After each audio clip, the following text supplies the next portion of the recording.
Sportsline is brought to you by Budweiser. In the spring of 1982, International Cable, the predecessor of Adelphia Cable, debuted its first airing of Sportsline, now the longest-running television call-in talk show in the United States. Originating the year before on CableScope, the City of Buffalo's cable system, the show featured former Buffalo Bill Paul McGuire and a local sports celebrity guest. The brainchild of advertising executive Dick Bacher, the idea for the show came while sharing a libation. The deal was sealed with a handshake.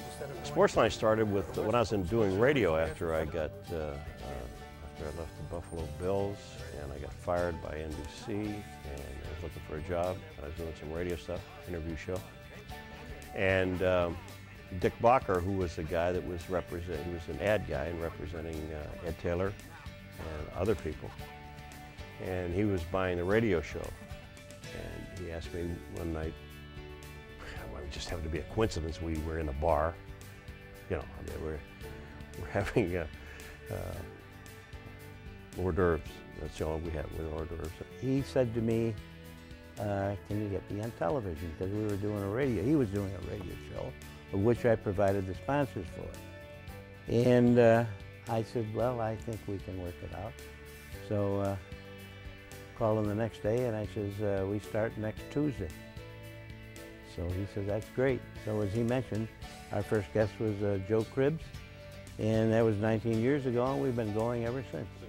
Making an obvious transition to the Empire Sports Network when it debuted in 1991, the show may have moved around a lot, but it has always kept its original premise. At the beginning, it was, you know, let's get the stars on. And then, again,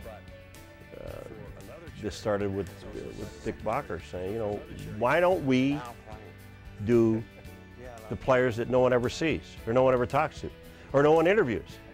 And people, and in those days it was an hour show, and people would, you know, thinking, man, you know, what are they going to talk to these guys about? And we never had to worry about it because people wanted to know about the up-and-coming players of the Buffalo Bills. The premise of Sportsline is basically just a forum for the fans to just call in and talk to Paul about sports, and that's really all it's ever has been. Budweiser Sportsline, go ahead. Oh, good evening, Paul. Harry Dickinson from Sanborn, New York calling. Hello, Harry. How are you? How you doing, Paul? Good. Budweiser Sportsline. Paul McGuire along with Lonnie Johnson, and you are on the Budweiser Sportsline. Tony, go ahead. Hi, Paul. Hi, Lonnie. How you guys doing tonight? Good.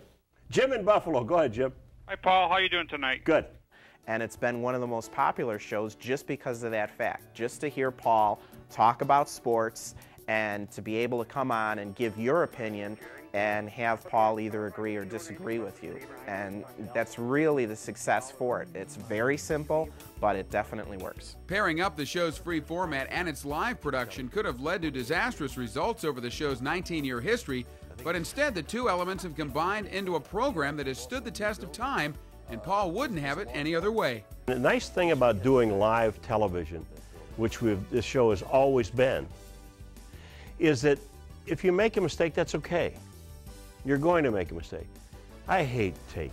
I just, I never thought it'd be possible when we first started the show to get on the air and stay on the air. We thought, you know, we'd have some fun with it, see what the reaction was with the people in Buffalo.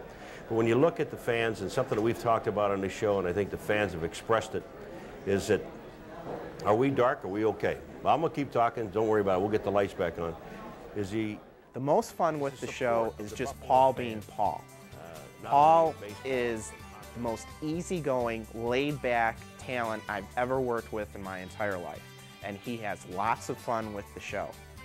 So it's very hard to have him go to a break or have him talk about something specific because whatever pops into his head, he's going to go with. Nothing scripted. There's nothing scripted on the show whatsoever. It's completely free-form, and that's the best part of the show. Paul's free-form and relaxed on-camera style always puts his guests at ease. As a retired football player, his ability to connect with current stars leads to some casual and often open conversation. The best part of the whole show is Paul's interaction with the fans and with the guests. And Paul's a former football player. And because he is a former football player, not only does he know the sport backwards, forwards, and inside out, when he talks to another player, it's like two guys at a bar talking football with each other that just know it more than anybody else does. And the best thing about that is, no matter if it's Jim Kelly, if it's Kent Hull, or Andre Reed, they feel relaxed. And when you feel relaxed and you don't feel like you're with a member of the media and you're with a best friend talking football, you get so much more out of it. It's a guest show. It was never, the Paul McGuire show was never listed as that, or the Dick Bacher show, or whatever. It was never done with that in mind. It was done so that people could meet players in all phases of sport.